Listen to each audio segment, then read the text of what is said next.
Deus. Mais uma vez, a os irmãos na paz do Senhor. Vamos abrir as nossas Bíblias. 1 Samuel.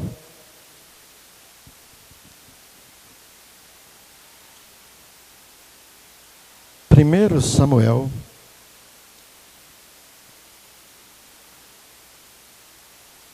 Capítulo 13. Vamos ler uma porção no capítulo 13 e também no capítulo 15. No capítulo 13 nós vamos fazer a leitura do versículo 8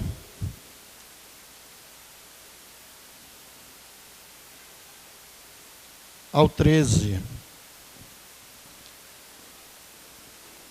1 Samuel, capítulo 13, do versículo 8 ao 13. Todos acharam? Os irmãos poderão acompanhar. Diz assim: E esperou 7 dias, até o tempo que Samuel determinara. Não vindo, porém, Samuel a Gigal, o povo se espalhava dele.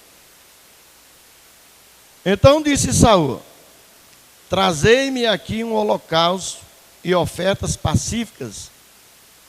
E ofereceu o holocausto. E sucedeu que, acabando ele de oferecer o holocausto, eis que Samuel chegou. E lhe saiu ao encontro para o saudar. Então disse Samuel: Que fizeste?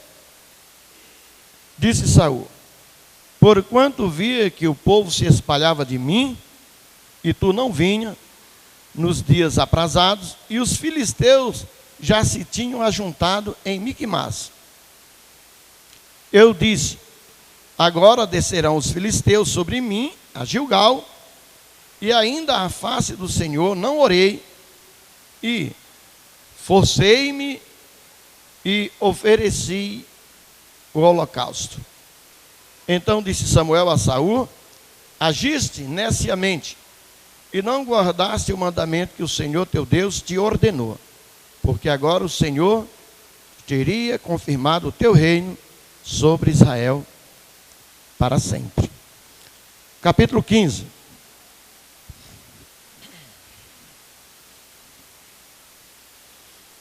Versículo 13. É uma outra passagem narrando a história do rei, do primeiro rei de Israel. Versículo 13 diz assim: Vês, pois, Samuel a Saul, e Saul lhe disse: Bendito seja tu do Senhor, executei a palavra do Senhor. Então disse Samuel: Que balido, pois, de ovelhas é esse nos meus ouvidos? E o mugido de vacas que ouço?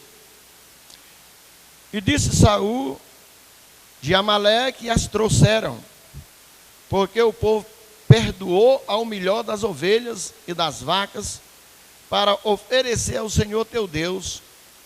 O resto, porém, temos destruído totalmente. Versículo 21. Diz assim: Mas o povo tomou do despojo ovelhas e vacas, o melhor do interdito, para oferecer ao Senhor teu Deus em Gigal. Porém Samuel disse: Tem porventura o Senhor tanto prazer em holocausto, sacrifício, como em que se obedeça a palavra do Senhor? Eis que o obedecer é melhor do que sacrificar, e o atender melhor é do que a gordura de carneiros. Os irmãos, podeis assentar.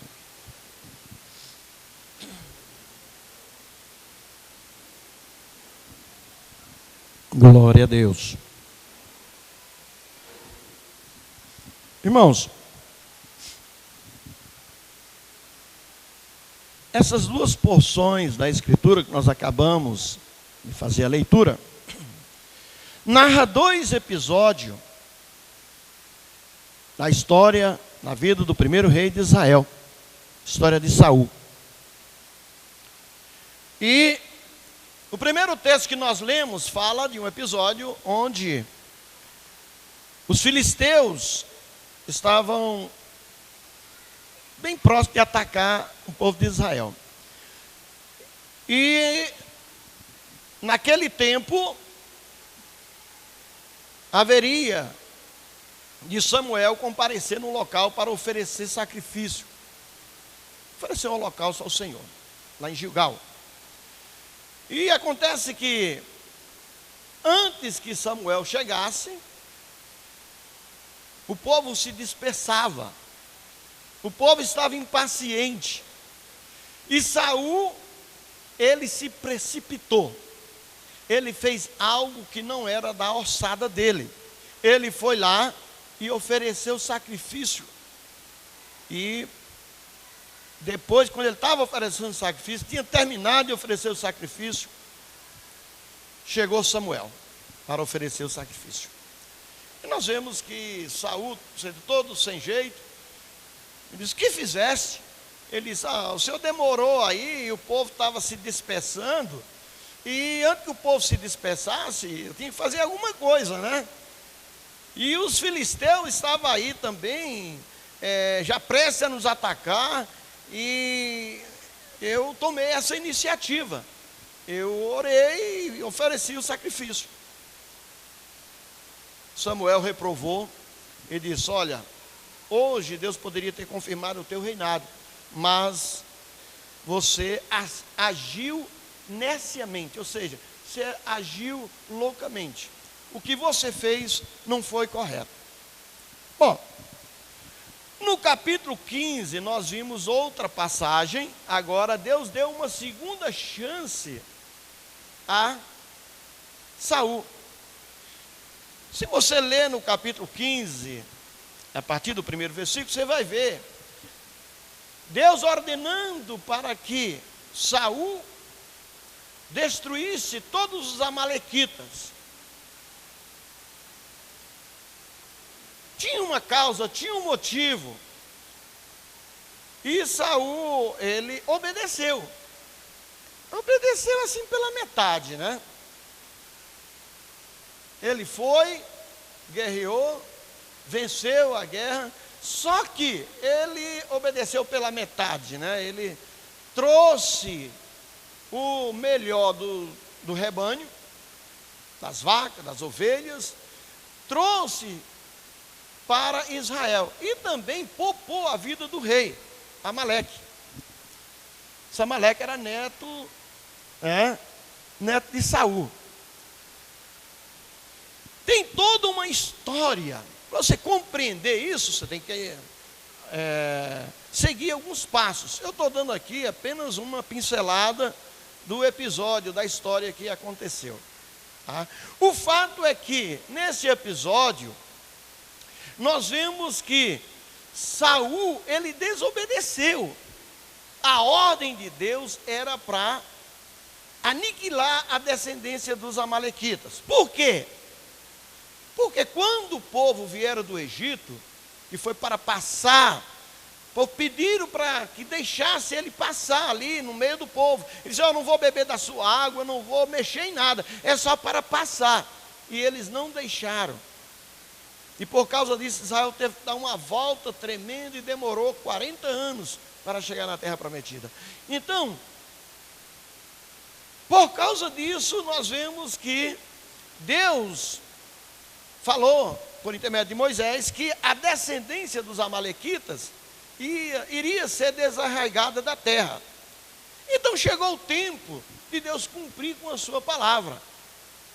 Porque nós vemos aqui que Deus vela pela sua palavra para que se cumpra. Então chegou o tempo de Deus cumprir a sua palavra. E ele pegou aquele homem, né, aquele rei, ele havia disse: "Agora vai cumprir a minha palavra." Só que ele poupou a vida do rei e do melhor do rebanho, seja das vacas e das ovelhas. Quando Samuel chegou, e aí, como que foi? E ele voltou todo animado e disse: olha, bendito seja tu do Senhor.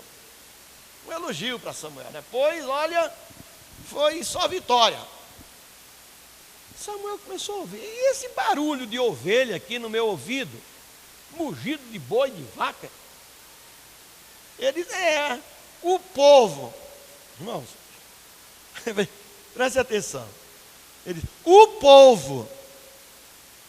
povo perdoou as vacas, ovelhas lá e trouxeram para te oferecer em sacrifício.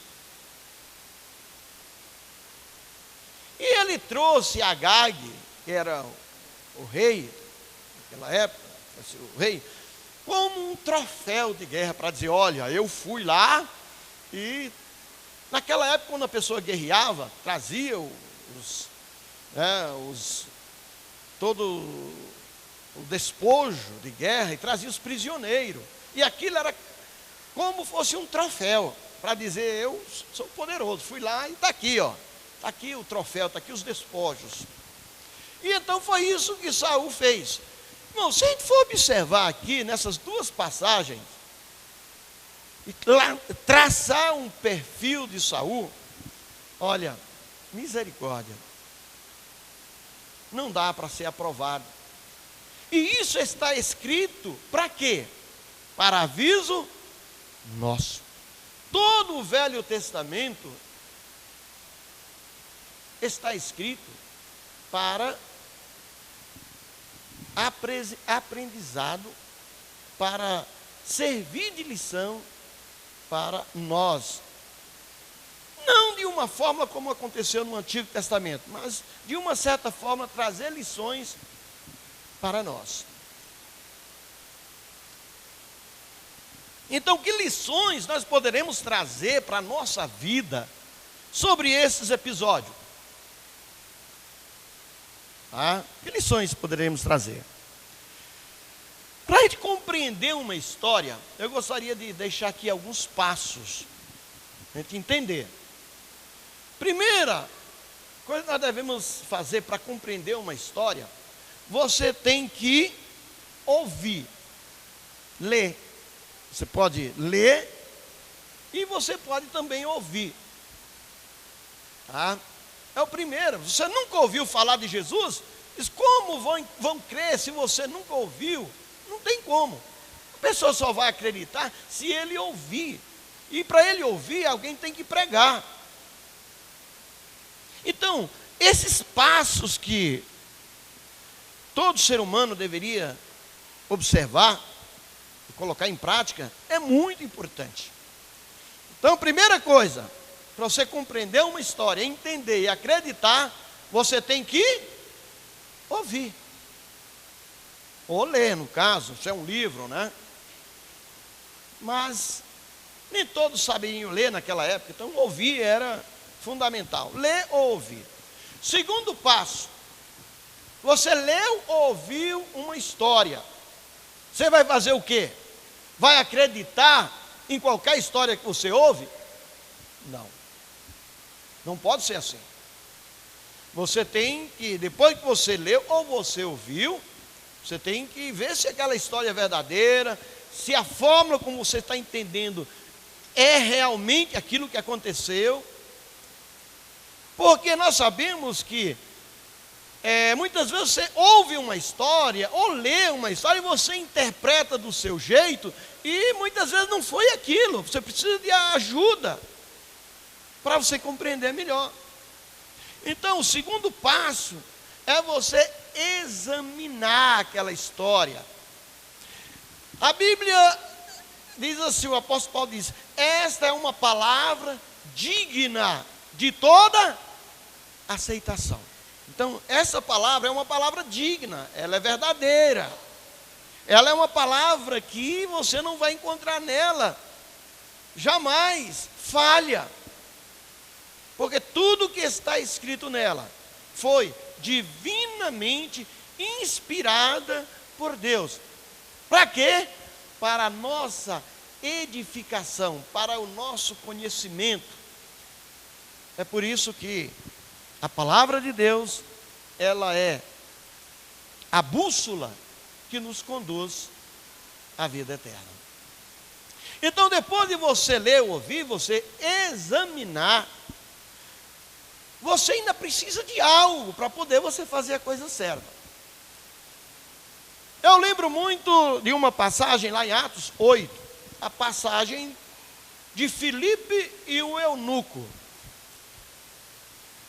Diz a Bíblia que esse homem, o eunuco, um etíope, ele ia sentado numa carruagem no deserto e ele estava lendo.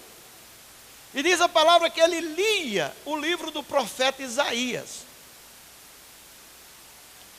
E naqueles dias o Espírito Santo se apoderou de Filipe e disse: olha, vai até o deserto, lugar tal, tal, tal. E é uma passagem bem interessante que diz que de repente Filipe se achou em Azoto. Exatamente nesse local ele teve esse encontro com esse homem etíope. Hoje muitas vezes as pessoas só querem pregar para multidões, né? Se não tiver, vou pregar, se não tiver 500 pessoas, não pode, não vou pregar, tem que pregar para multidões. Senhor Jesus, nós vemos, ele foi lá para Sicar, e lá ele pregou para uma mulher, a mulher samaritana. Tá? Nós vemos Filipe agora indo para o deserto. Olha, irmão, de onde Filipe está, de Samaria para Azoto, ficava bem próximo na faixa de Gaza, eu diria que dá no mínimo, uns 300, 400 quilômetros. Como que Filipe foi imediatamente, não sabemos, isso é mistério de Deus. Mas o fato é que a Bíblia registra que Filipe se achou naquele local para lhe pregar o evangelho para o eunuco. O fato é que aquele homem ia andando e lia o livro do profeta Isaías. E quando ele lia, diz que no capítulo 53, que ali fala, é uma passagem que o profeta Isaías menciona, o acontecimento do Messias, próximo à sua crucificação. Dizia que o cordeiro foi levado mudo, não abriu a sua boca perante os seus tosqueadores. E ali ele lia essa passagem do livro, e Filipe se aproximou dele, da carruagem, e disse: entende tu o que lê? Olha, irmão, entende tu o que lê? E o eunuco disse: como eu poderei entender se alguém não me explicar?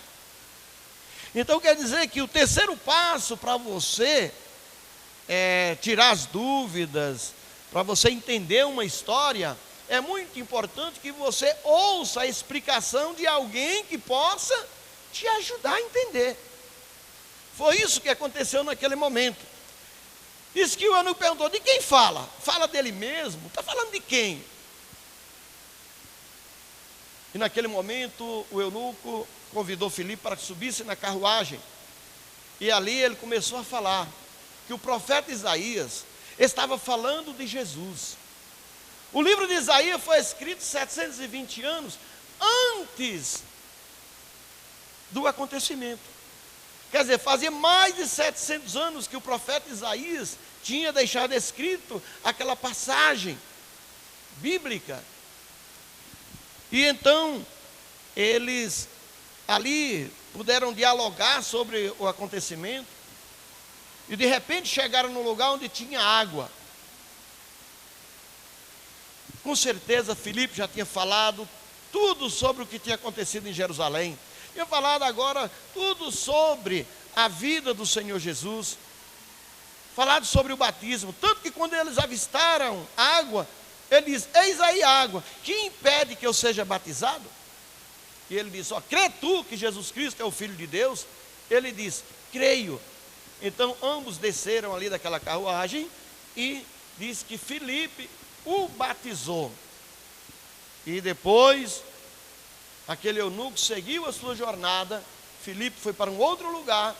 E segundo os historiadores, aquele eunuco foi instrumento de um grande avivamento ali na Etiópia, pregou para muitos, e com certeza nós sabemos que naquela época aquele homem, aquele eunuco, ele seguiu o seu caminho, mas transmitiu os ensinamentos que ele recebeu de Filipe, e agora com certeza ele estava apto a falar para outros, e assim ir propagando o evangelho do Senhor Jesus.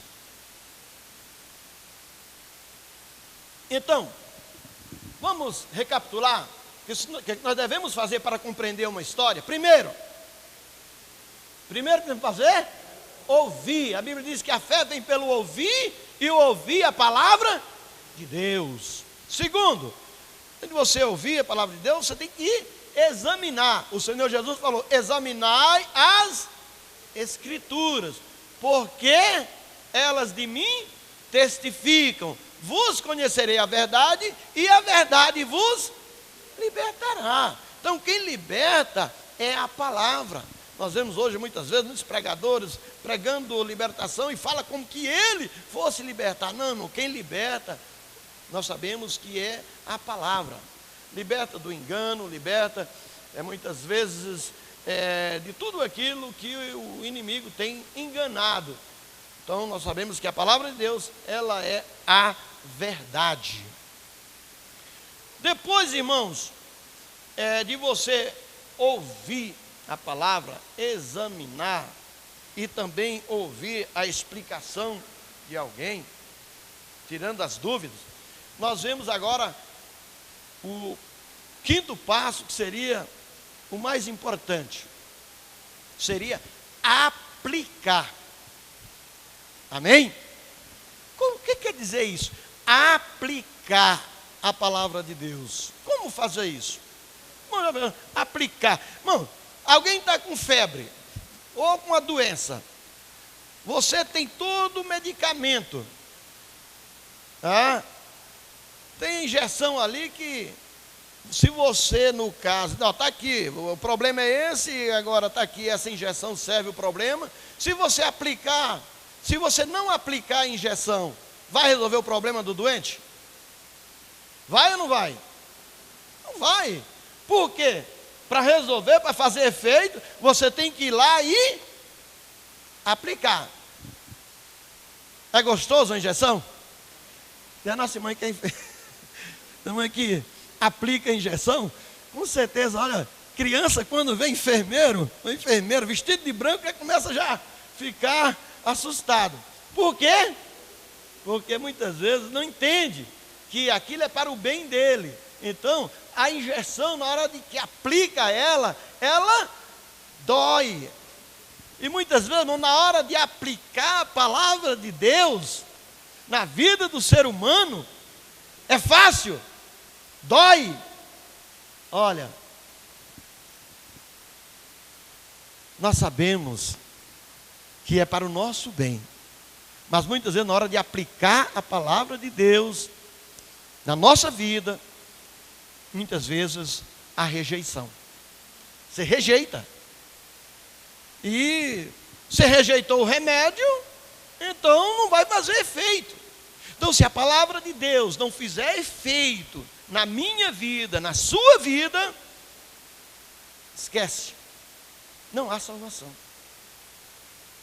Pode haver religiosidade, mas salvação você só alcança quando a palavra de Deus é aplicada na sua vida, na nossa vida. E então, após a aplicação, ela surte o efeito.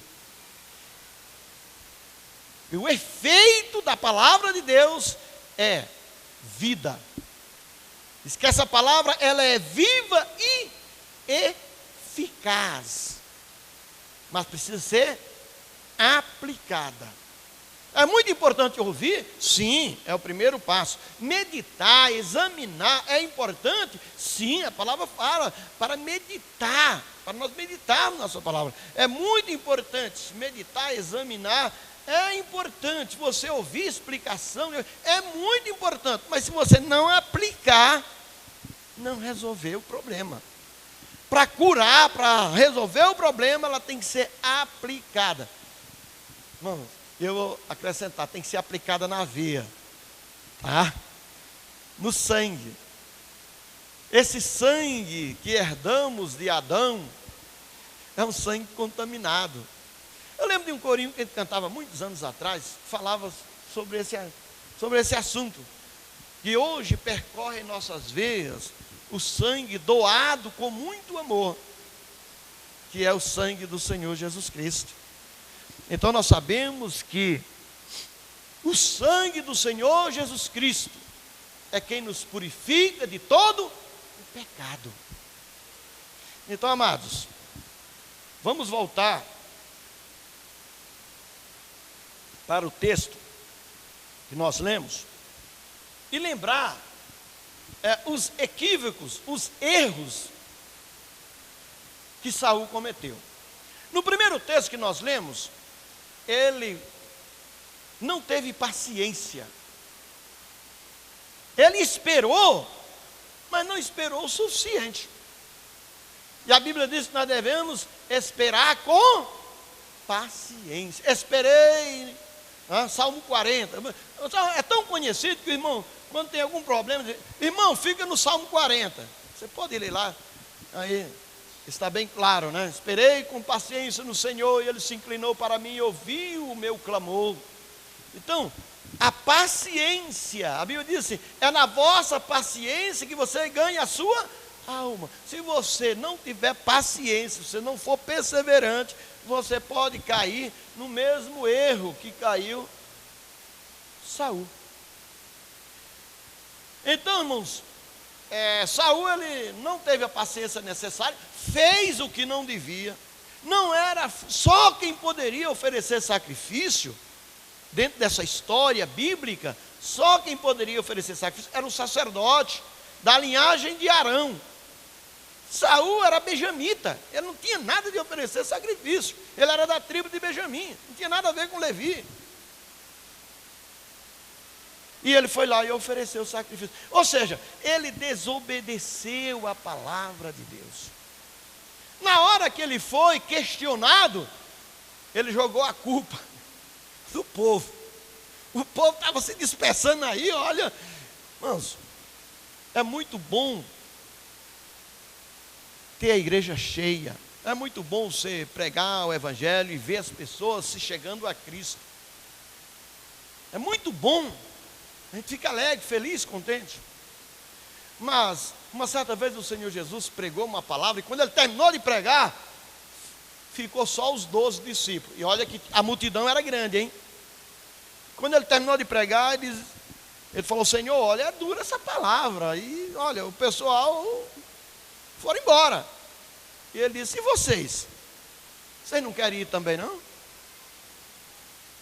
Aí Pedro se aproxima dele e diz, Senhor, para onde iremos nós, se só Tu tens as palavras de vida eterna? Então, irmãos, isso é ensinamento para nós. Muitas vezes, as pessoas gostam de estar onde está a multidão. É assim? Não, tem que ter lá. Você pode ver. Se você sair na rua aí, ou em qualquer local, é normal. Começa a juntar 2 ou 3 e mostrar alguma coisa, apontar para algum lugar. Pode ver, quando o próximo que vai passando do outro lado da rua, ele vai ver o que é. E então ficou mais daquela multidão, não é assim? O ser humano, muitas vezes, ele vai através da multidão. Nós estamos vivendo um dia hoje em que as multidões estão assim na rua, ó. Uma festa que muitas vezes a grande maioria não entende, não compreende, não tem a menor noção como começou isso daí e como vai terminar. Então, não sabe o que estão lá pulando, porque mas não tem noção do que estão fazendo. Então, irmãos, entender qualquer história é fundamental. Vou só dar uma lapidadazinha aqui sobre o carnaval. Depois nós voltamos aqui para o texto. Carnaval, seu nome significa, alguns como carne no vale ou vale da carne. É uma festa brasileira? Não. O carnaval é uma festa da Roma antiga. É uma festa saturnina, ou seja, um deus Saturno, que foi incorporada no cristianismo. Alguém sabia disso? Eu creio que... Pergunta assim... Mas é uma festa pagã, que no ano 1091, se não me falha a memória, foi introduzida essa festa como sendo uma festa pagã, um deus pagão, e eles andavam num carro chamado carro naval, andando pelas ruas da Roma Antiga, com máscaras, e ali o surgimento do carnaval. Carne no vale, o vale da carne, festa da carne. Por que isso? Por quê?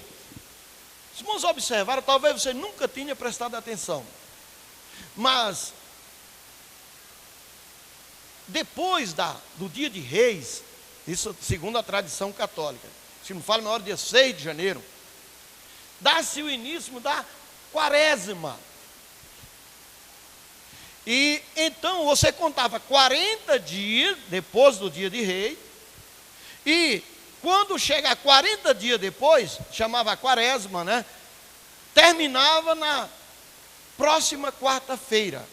Ou seja, na quarta-feira, a quaresma, 40 dias, aí tinha quarta-feira, que é a famosa quarta-feira de cinza. Irmão, quando eu era criança, e naquela época a tradição era tão forte, ninguém comia carne nos 40 dias, tá? Quaresma ninguém comia carne, só no ovo, e olhe lá, viu? E o fato é que ninguém podia, para tomar banho, dizia que quem tomasse banho na quarta-feira de cinza, ficava entrevado. Ninguém tomava banho na quarta-feira. Não são coisas que a gente fica olhando, mas vai acontecer, é coisa recente. É do meu tempo isso, a minha mãe está aí, ela lembra muito disso. Quarta-feira de cinza ninguém tomava banho. Porque se tomasse banho ficava entrevado. Tradição. Aí tinha a quinta-feira maior, a sexta-feira santa, o sábado de aleluia e o domingo de ramos. Então essa é chamada a Semana Santa. Então tudo isso tem uma ligação, tá? Festa saturnina incorporada no cristianismo, tá? Uma festa que o povo comemorava naquela época, um deus pagão, e foi transportada para o cristianismo. Bom, e no Brasil, quando chegou?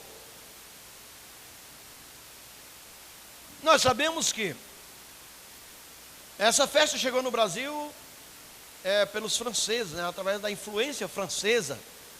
Então, achou um campo fértil e ela se propagou, e hoje é a maior festa que se faz no país.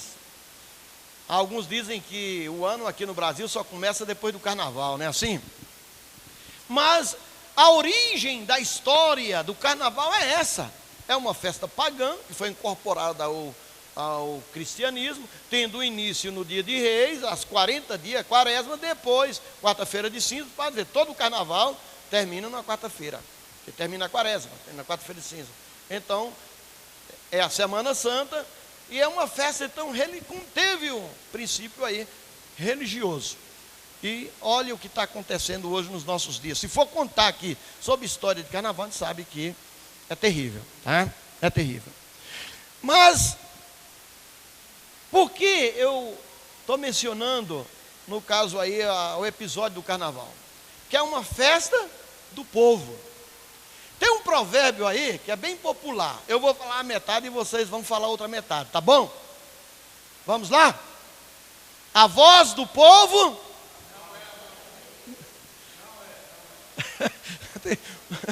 O irmanismo aqui ele falou que não é. Mas a voz do povo lá fora é essa. Todo mundo fala que a voz do povo é a voz de Deus. Mas, biblicamente falando, isso nunca foi, não é e nunca será. Porque a voz de Deus é esta palavra aqui. É o Espírito Santo falando ao coração do ser humano. Essa é a verdadeira voz de Deus. A voz do mundo, a voz do povo, nunca foi a voz de Deus. Isso é história, é engano do inimigo das nossas almas. E é muito fácil provar.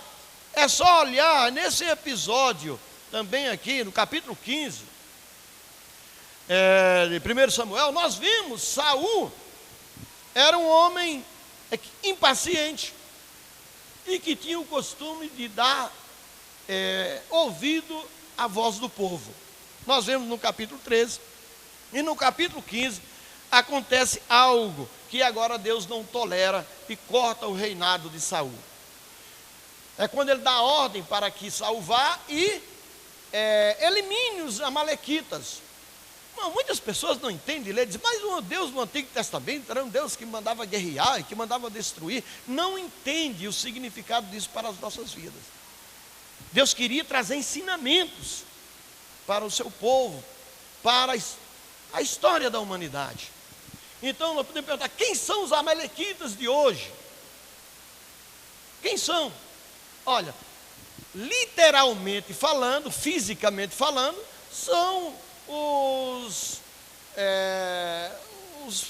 habitantes, os palestinos ali que atuam na faixa de Gaza, o Hamas, onde tem lá o grupo do Hamas, e aquela guerra que teve entre palestino e judeu, ali está literalmente os antigos amalequitas, os que sobraram, os filisteus, os inimigos de Israel estão por ali, até hoje. Mas o fato é que, nesse episódio, nós vemos Saul desobedecendo a Deus mais uma vez. Então, irmãos, a palavra de Deus, ela é soberana. Não adianta o pastor, o padre ou o papa falar que é assim, que é assado. Não dê crédito, porque esta é a palavra da verdade. O Senhor Jesus disse uma certa vez, eu sou o caminho, a verdade e a vida. Ninguém vem ao Pai se não for por mim. Então, esta palavra, ela é a verdade sobre os assuntos que é inerente a Deus. Então, Deus deu uma ordem para Saul e ele quebrou essa ordem. Então, quando Deus dá uma ordem para nós sabemos que deve ser ouvida, porque Saul não ouviu, não obedeceu e nós vimos o que aconteceu. Então, obedecer é aplicar. Não lembra que eu falei que não adianta nada se você não aplicar a injeção?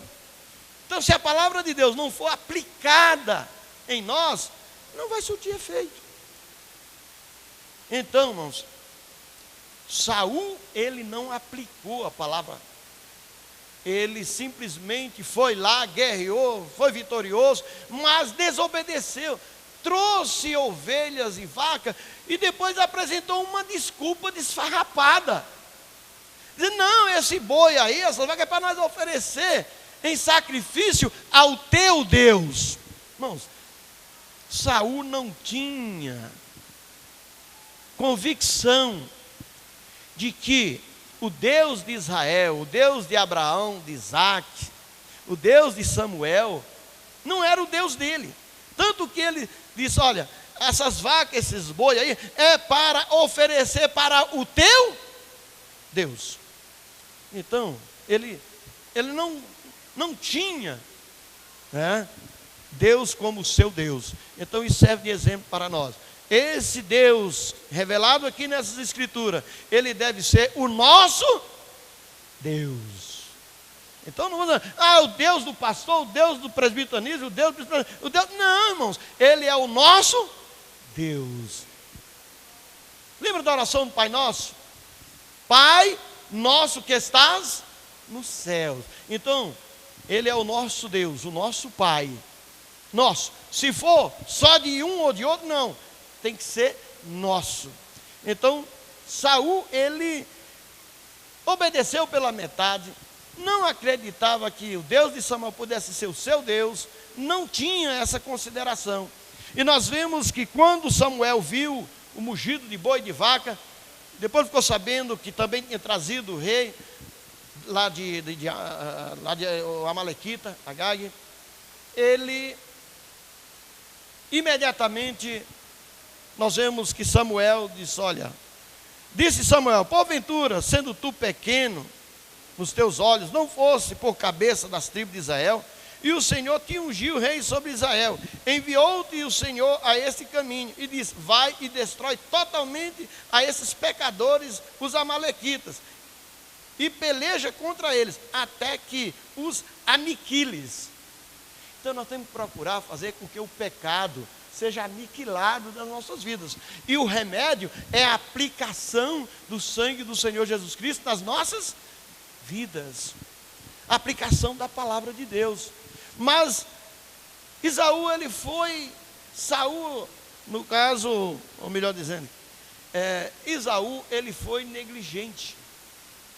Ele não fez como recebeu a ordem. E naquele dia, nós vemos que Deus trouxe uma sentença para Saul. Disse, olha, você foi reprovado como rei de Israel. Então, todos nós queremos, ninguém estuda o ano inteiro, para no final do ano querer ser reprovado. Todos nós precisamos, estudamos, analisamos a palavra de Deus, e queremos naquele dia, ouvir a voz do Senhor dizendo, vinde benditos de meu Pai, possuir por herança o reino que está preparado desde a fundação do mundo. Então, queremos ser aprovados, mas Saul, né? Você confunde Esaú com Saul. Esaú era o filho de Jacó, e nós estamos falando de Saul, o primeiro rei da história de Israel. Então os nomes são parecidos, mas são personagens diferentes. Nós vemos também que os dois foram reprovados, né? Mas no caso aqui, nós vemos Saul desobedecendo a palavra de Deus, e isso traz grande ensinamento para nós. Precisamos valorizar a palavra de Deus, observar a palavra de Deus, procurar guardar a palavra de Deus, porque é isso que Deus espera dos seus filhos. Cada um de nós devemos observar o que diz a palavra de Deus. Irmãos, eu queria citar mais outro exemplo de pessoas que ouviram a voz da multidão. Ouvir a voz da multidão não é um bom negócio. E hoje está na moda. É um tal de evade colégio ali, e é passeata dali, passeata daqui, e vira lá, e vocês tem uma multidão protestando e fazendo alguma coisa, arruaça quebrando. Olha, todos nós temos que reivindicar os nossos direitos. Agora, muitas vezes a gente vê bagunça, tá? E quando se junta a multidão, olha, cuidado, porque muitas vezes sai coisa ali que não é a vontade de Deus, tá? Vamos ter muito cuidado. Então, outro episódio que nós vimos na palavra de Deus, de um rei, um governante, que deu também um veredito sobre um assunto, eu creio que agora o mais importante da história da humanidade, o julgamento mais infame que já ocorreu na história da humanidade, que é o Senhor Jesus quando estava diante de Pôncio Pilatos. Irmãos, nós sabemos que ele foi preso lá no Getsemane, levado ao sumo sacerdote. O sumo sacerdote mandou a Pilatos, Pilatos mandou para Herodes, Herodes devolveu a Pilatos. O fato é que numa noite só ocorreu tudo isso. Diferente de hoje, né? O cidadão comete um crime aí, demora muitas vezes até anos para ser julgado. O Senhor Jesus foi numa noite só. Ouviu o testemunho de defesa, acusa. Defesa não teve, né? Só teve acusação. Mas, para não dizer que não teve defesa, a mulher de Pôncio Pilatos diz, olha, não entra na questão aí justo, porque essa noite eu tive um sonho e muito me preocupou. Muito eu sofri por causa desse sonho. Tá? O fato é que o Senhor Jesus, diante agora de uma grande multidão, Pilatos sai fora do local onde ocorreu ali o julgamento, local que a Bíblia fala sobre a calçada de pedra, local onde o Senhor Jesus ali foi julgado. E Pilatos faz uma pergunta, faz uma proposta. Depois de falar que o Senhor Jesus era inocente, tentou convencer o povo que ele era inocente, mas o povo não aceitou aquele veredito. E diz: olha, se você soltar ele, você não é amigo de César. Não, se político quando fala que é contra outro superior ou do partido, aí aquele negócio é complicado, né? Todo mundo quer proteger os seus e quer dar um jeitinho para não ficar mal com o outro. Ou seja, Pilatos ficou numa saia justa. Ele estava ali diante de um homem, estava sendo acusado de blasfêmia, estava sendo acusado de crime. E ele não tinha argumentos para condenar, porque ele diz: olha, eu examinei tudo, não vejo nele crime algum. Mas a multidão estava eufórica, acusando o Senhor Jesus. E Pilatos buscou uma saída política. Ele buscou uma alternativa que viesse ali amenizar aquela situação. E ele fez a proposta. E a proposta era essa: como de costume, próximo da Páscoa, ainda hoje tem, chama o indulto, não é isso? Tem indulto de Natal, indulto da Páscoa, indulto, ou seja, é um benefício para os presos. E como indulto da Páscoa, eles costumavam soltar um preso. Pilatos diz: olha, eu vou fazer essa proposta, porque ninguém vai querer que solte o Barrabás. Então, vamos fazer uma proposta aí, com certeza vão mandar soltar Cristo. E fez a proposta. E diz: quem vocês vão querer que eu solte por ocasião da Páscoa? Barrabás ou Jesus chamado Cristo? E a multidão eufórica gritou: solta Barrabás! Solta Barrabás! Solta Barrabás! E crucifica o Cristo.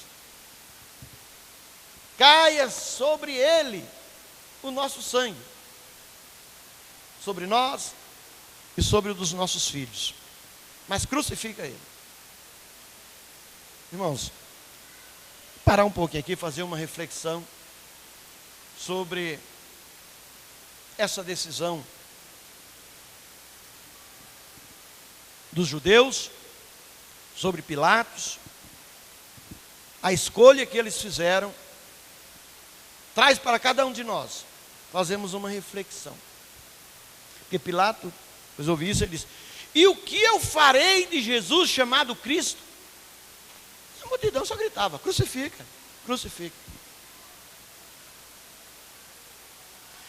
Se nós sairmos hoje, vamos em qualquer avenida, se for lá na Sapucaí do Rio de Janeiro, se colocarmos de pé, você fala: o que vocês querem? Vocês querem carnaval ou vocês querem servir a Jesus Cristo? Qual vai ser a resposta?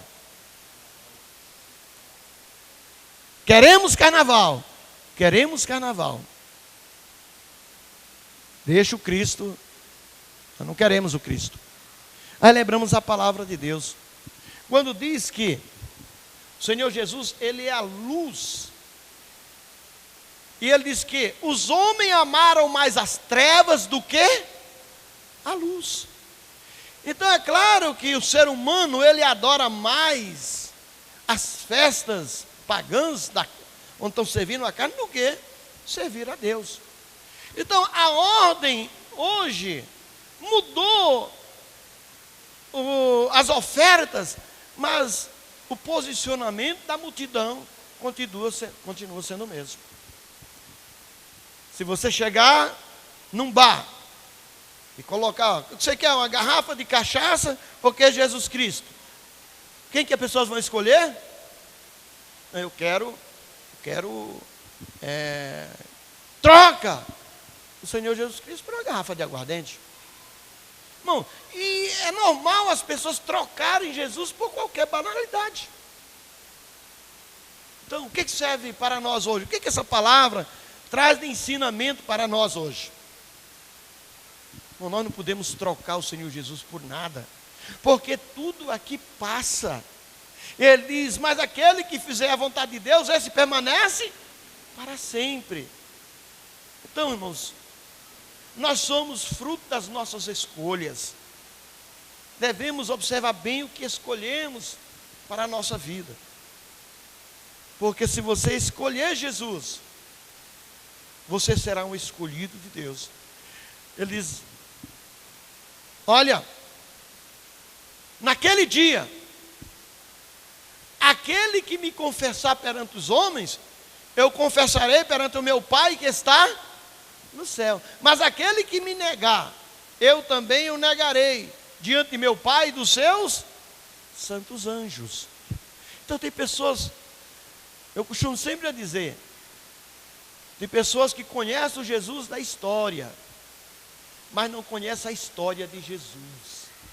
Para você conhecer a história de Jesus, o que você tem que fazer? O que é que nós precisamos fazer? Primeiro, ouvir. Depois, o que devemos fazer?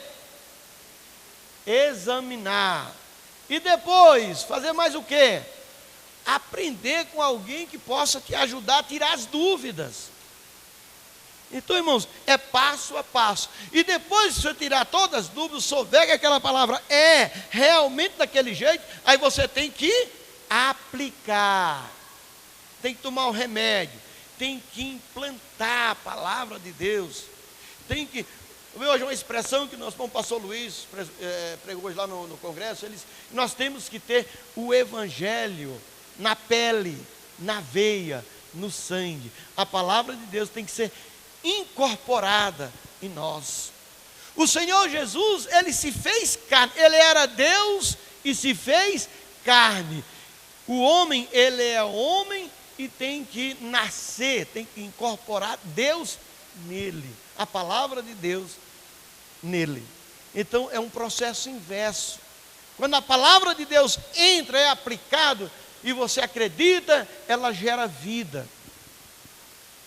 E é essa vida que o Senhor Jesus veio trazer para a humanidade que estava perdida, que está perdida, porque só é encontrada quando você encontra o Senhor Jesus. Mas para você encontrar algo, você tem que procurar, você tem que buscar. É difícil você achar algo se você não procura. E se você acha, você nem percebe, porque você não está procurando. Então, amados, vamos guardar essa palavra no nosso coração.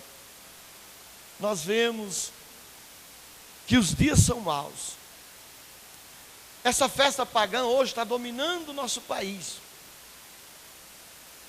E ao terminar, nós vamos fazer uma oração, colocando os nossos contemporâneos, apresentando a Deus e pedindo a misericórdia de Deus. Porque nós sabemos que a escolha que a grande maioria está fazendo é a escolha do caminho largo. E o Senhor Jesus é bem claro quando ele diz: porfiai por entrar pela porta estreita, porque espaçoso é o caminho que conduz à perdição. E ele continua dizendo: e são muitos que entram por ela. Então, nós devemos nos esforçarmos para entrar pelo caminho estreito, que largo e espaçoso é o caminho que conduz à perdição. Então nós vemos o mundo não quer saber do caminho estreito, não quer saber do Evangelho. Mas todos nós que já começamos, que ouvimos, é o primeiro passo, a primeira responsabilidade que nós temos, ouvir. Examina, devemos examinar cada dia, devemos buscar mais e mais o conhecimento da palavra de Deus, e depois aplicar na nossa vida, para sermos uma nova criatura, para podermos fazer parte do rebanho que um dia vai fazer parte daqueles que o Senhor Jesus irá chamar. Um dia todos aqueles que morreram em Cristo ouvirão a sua voz, dizendo: vinde possuir por herança o reino que foi preparado antes da fundação do mundo. Amém? Então, amados, essa é a palavra de Deus que o Senhor colocou no meu coração. Palavra que nos chama a atenção para valorizar mais o que está escrito.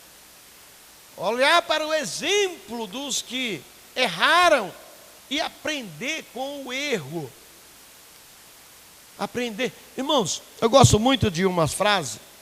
Eu vi uma certa vez e disse que é muito normal você ver a pessoa dizer: errar duas vezes, errar a primeira vez é humano, né?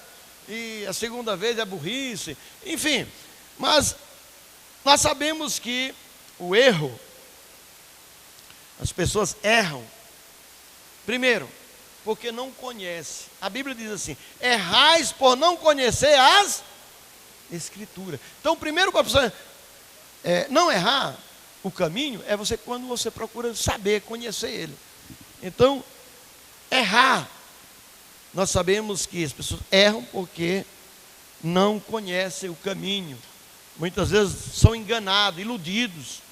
Mas aquele que conhece a verdade tem que perseverar no caminho estreito, no caminho que leva, que conduz à vida eterna.